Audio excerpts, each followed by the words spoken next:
전능하사 천지를 만드신 하나님 아버지를 내가 믿사오며 그 외아들 우리 주 예수 그리스도를 믿사오니 이는 성령으로 잉태하사 동정녀 마리에게 나시고 본디오 빌라도에게 고난을 받으사 십자가에 못 박혀 죽으시고 장사한 지 사흘 만에 죽은 자 가운데서 다시 살아나시며 하늘에 오르사 전능하신 하늘 옆에 앉아 계시다가 저리로서 산자와 죽은 자를 심판하러 오시리라.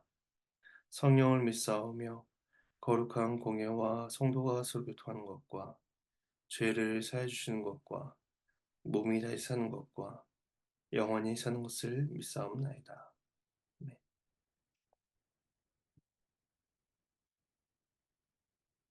찬송가 31장 찬송하시겠습니다.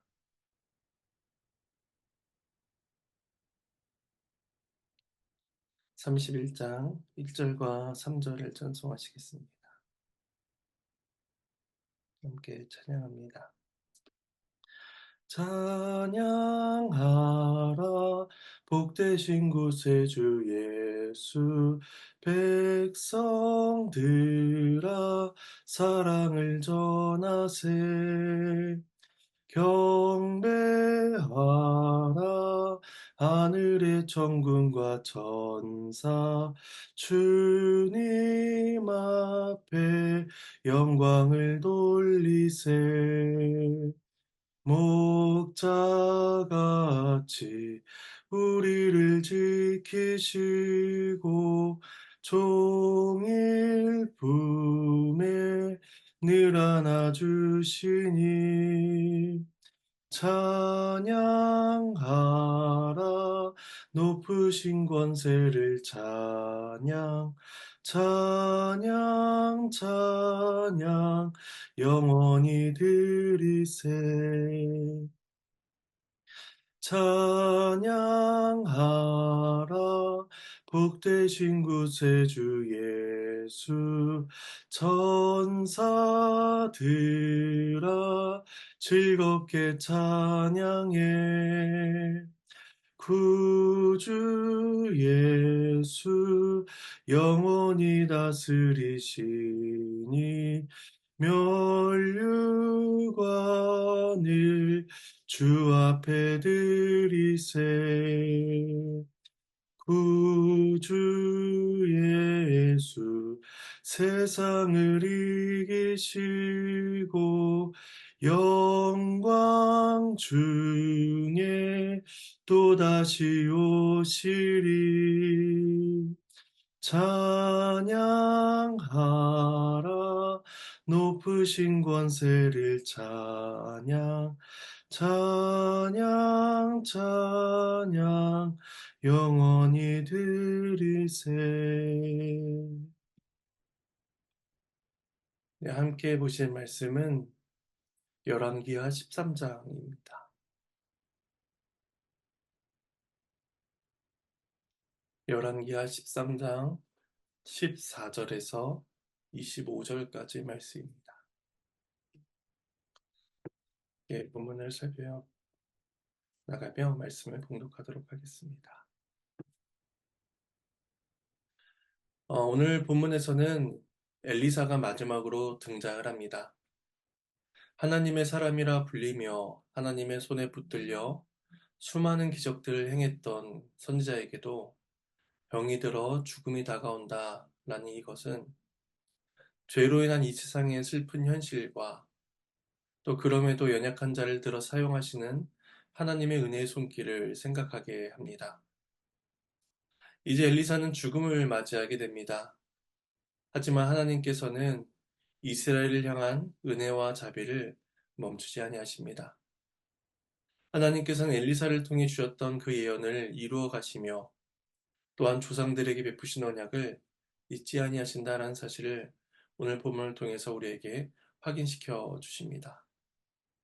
먼저 14절에서 19절은 아람 징벌에 대한 엘리사의 예언입니다. 말씀을 봉독하겠습니다.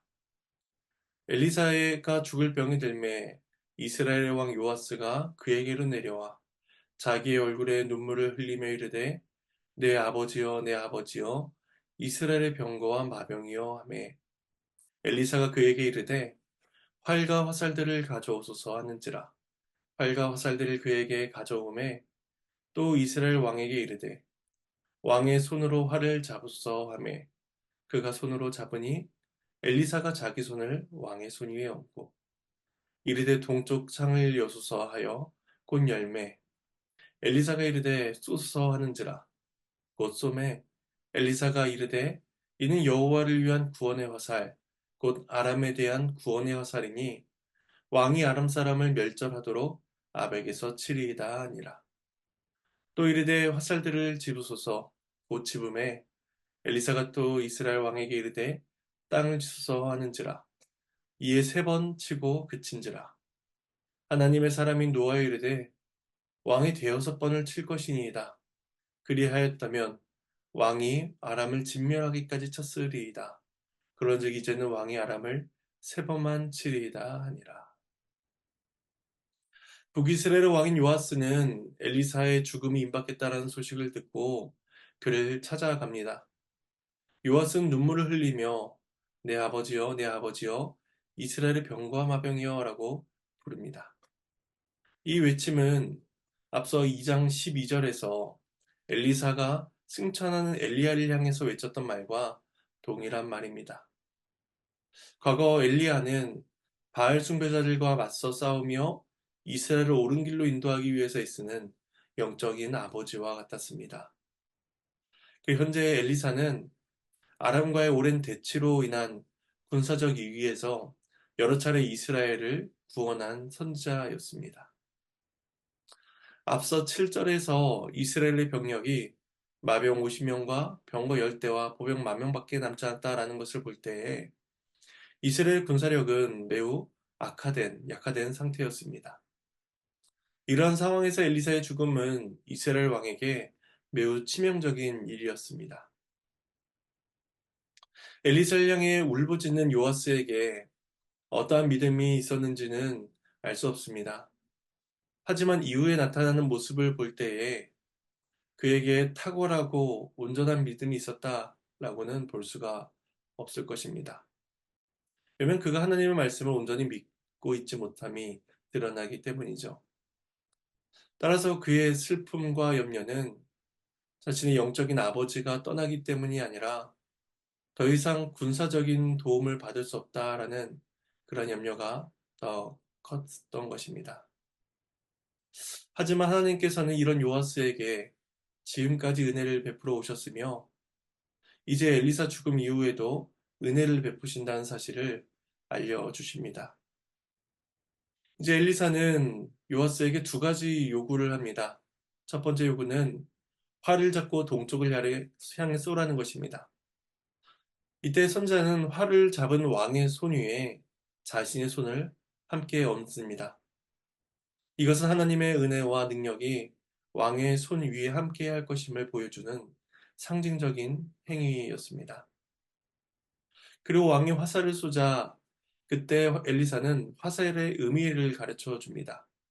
이것은 여호와를 위한 구원의 화살, 곧 아람에 대한 구원의 화살이라 하는 것이었습니다.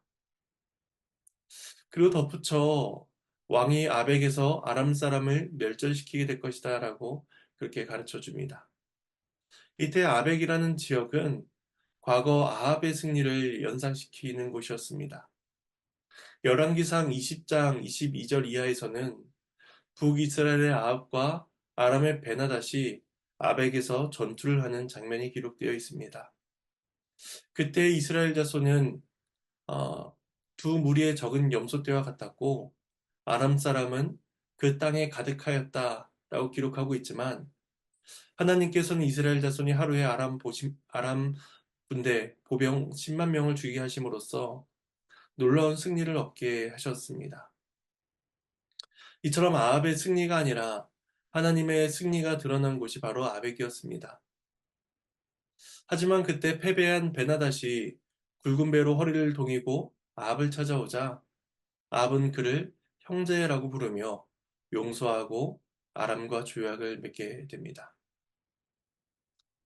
이에 대해서 하나님께서는 아합의 목숨으로 베나닷을 대신하고 또 아합의 백성으로서 베나단의 백성을 대신하리라 라고 심판을 선언하십니다. 이처럼 아벡은 승리의 장소였지만 하나님께 주신 승리의 장소였지만 동시에 그 불순종의 장소이기도 했습니다. 그러면 오늘 본문에서 요아스에게 아벡에서의 승리를 선언해 주시는 것은 요아스에게 아합과는 다른 순종의 길을 나아갈 것을 가르치고 권하는 것과 같았습니다. 과거 아합은 하나님의 뜻에 관계없이 자신이 원하고 자신이 좋아하는 것을 선택했지만 요아스는 과거의 사건을 반면교사 삼아서 하나님의 뜻을 구하고 순종해야 했던 것입니다. 이어서 엘리사가 요아스를 향해 두 번째 요구를 합니다. 그것은 화살들을 집어 땅에다 치라는 것이었습니다. 근데 그때 요아스가 세 번만 치고 멈춰버립니다. 요아스는 앞서 동쪽에 화살 쏘라라는 그 요구에서 그 화살이 여호와의 구원을 의미한다라는 것을 분명히 들었습니다. 그리고 아람에 대한 예언도 분명히 들었습니다. 그렇다면 두 번째 이어지는 그 요구도 화살이 하나님의 능력과 승리를 가리키고 있다라는 것을 그는 알고 있어야 했던 것이죠. 하지만 그는 세 번만 치고 멈춰버립니다. 그런 그의 행동에는 어떠한 열의도 보이질 않습니다. 근데 이것은 단순히 열정의 문제가 아니라 하나님의 말씀을 그대로 믿지 못하고 있는 불신앙에서 비롯된 것이었습니다. 그는 이스라엘의 현실을 보며 아람에게서 승리를 얻지 못할 것이다 라고 생각했을 것입니다. 현실적으로는 이스라엘이 아람을 이길 가능성이 없었습니다. 엘리사는 그런 요아스를 보며 노하여 책망합니다. 대여섯 번을 쳤다면 아람을 완전히 진멸할 수 있었는데 그 기회가 완전히 사라져 버렸기 때문이죠. 이처럼 요아스의 불신앙은 아람에게 얻을 승리의 기회를 세 번으로 제한해 버립니다. 그리고 이제 엘리사는 죽음을 맞이하게 됩니다. 이어지는 20절에서 25절은 이스라엘에게 두 가지 소망을 보여줍니다. 그중 첫 번째는 20절에서 21절로 엘리사의 죽음과 한 시체의 회생을 통해서 알려주시는 첫 번째 소망입니다. 말씀을 봉독하겠습니다. 엘리사가 죽으니 그를 장사하였고 해가 바뀜에 모압 도적대들이 그 땅에 온지라. 마침 사람을 장사한 자들이 그 도적대를 보고 그의 시체를 엘리사의 묘실에 들이던지매 시체가 엘리사의 뼈에 닿자 곧 회생하여 일어섰더라. 엘리사가 죽고 해가 바뀐 뒤 어느 날 모압의 도적대들이 북이스라엘을 침범합니다. 이러한 장면은 북이스라엘이 외세 침략과 약탈에 쉽게 노출되어 있음을 짐작하게 합니다. 이스라엘의 병거와 마병이라 불리던 엘리사가 죽고 이스라엘의 평화와 안전은 모두 사라져버린 것만 같습니다. 그런데 그때 하나님께서는 놀라운 기적을 보여주십니다. 도적대들이 다가올 때에 죽은 사람의 시체를 장사하던 사람들이 놀라서 그 장사하던 시신을 엘리사의 묘실에 던져놓고 도망가게 된 것입니다. 근데 그 시체가 엘리사의 뼈에 닿자마자 회생하여 살아나게 된 기이한 일이 있게 됩니다. 이런 죽은 시체의 소생은 두 가지 정도 의미를 생각해 볼 수가 있습니다. 첫 번째는 하나님의 말씀은 죽지 않고 성취된다라는 것입니다. 하나님의 사람은 죽었지만 하나님의 말씀은 살아있고 생명력이 있습니다. 엘리사가 요아스에게 전한 하나님의 말씀 또한 생생히 살아있어 앞서 요아스에게 예언한 그 예언의 말씀이 반드시 성취되고 말 것임을 이렇게 보여주십니다. 그리고 이 일의 두 번째 의미는 이스라엘이 그와 같이 살아난다는 것입니다. 이스라엘은 죄로 인해 멸망의 무덤에 던져지는 자와 같았지만 언젠가 하나님께서 그들을 영적으로 되살리실 것이다 라는 것을 예고하는 그런 소망의 사건이다라고 볼 수가 있습니다. 이것이 이스라엘에게 주신 첫 번째 소망의 메시지입니다. 두 번째는 22절에서 25절 마지막 말씀으로서 아람의 북이스라엘 핍박과 엘리사의 예언 성취에 대한 말씀을 주고 있습니다. 말씀을 봉독하겠습니다. 여호와스 왕의 시대에 아람 왕 하사엘이 항상 이스라엘을 학대하였으나 여호와께서 아브라함과 이삭과 야곱과 더불어 세우신 언약 때문에 이스라엘에게 은혜를 베풀며 그들을 불쌍히 여기시며 돌보사 멸하기를 즐겨하지 아니하시고 이때까지 자기 앞에서 쫓아내지 아니하셨더라.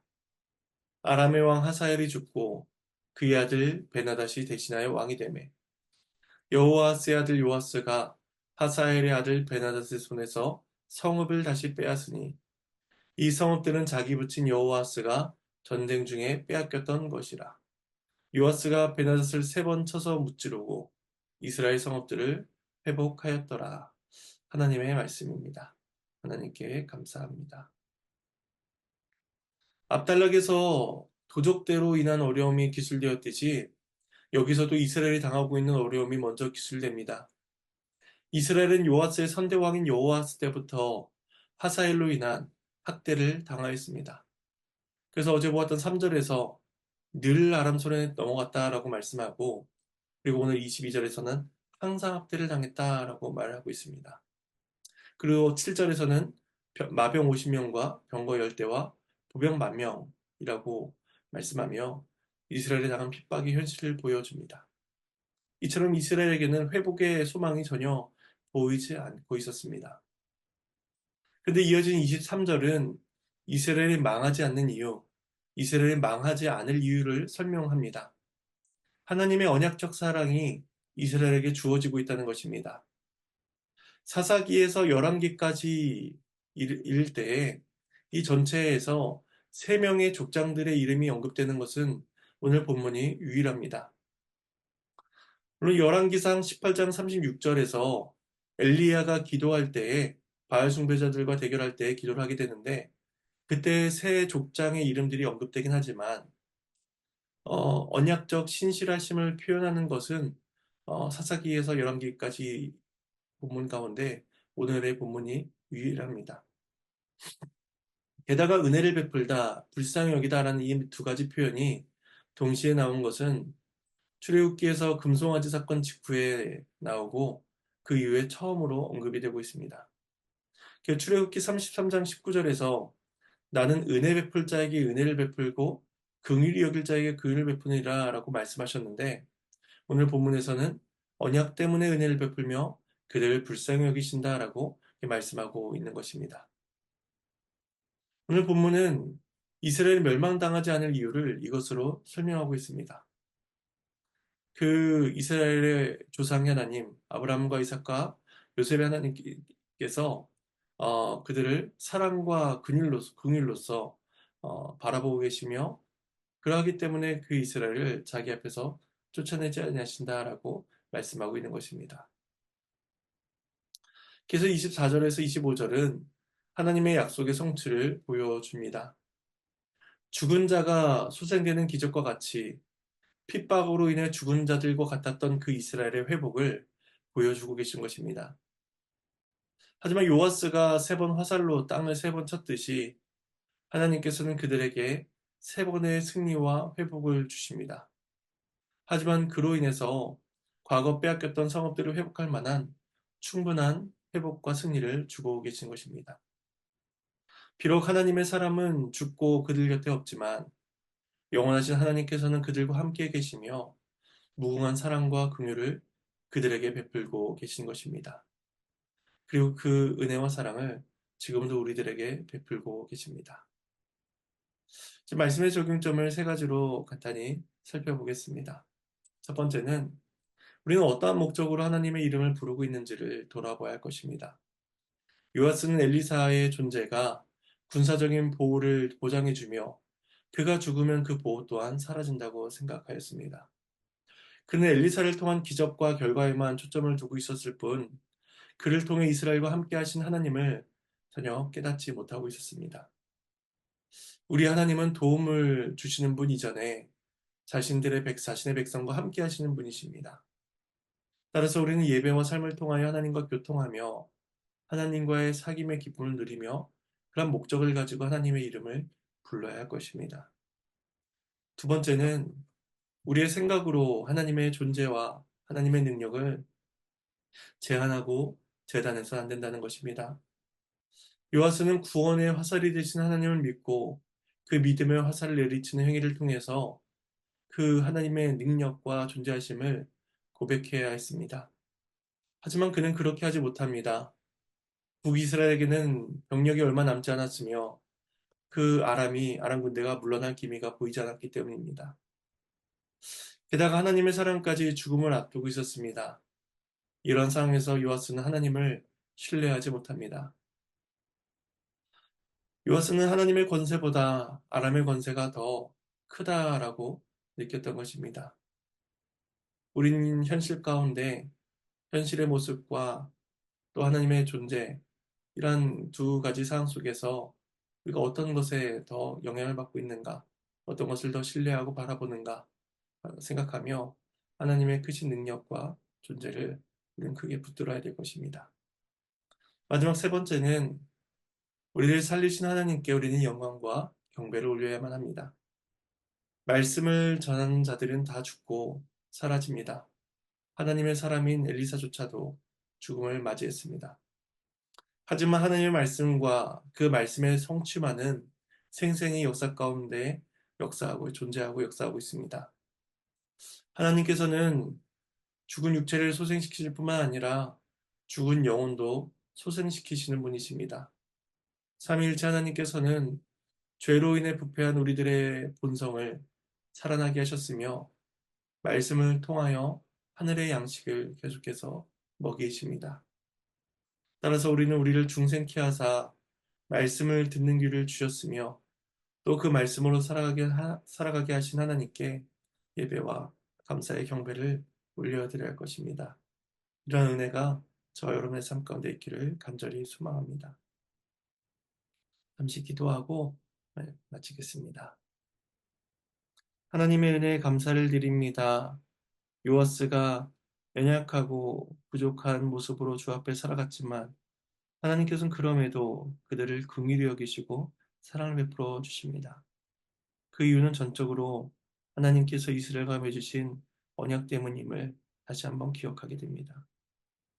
그 언약의 하나님께서는 우리와 언약을 맺어 주셨고 그리스도 안에서 그 언약의 성취와 그 언약의 확실함을 우리에게 보증하여 주십니다.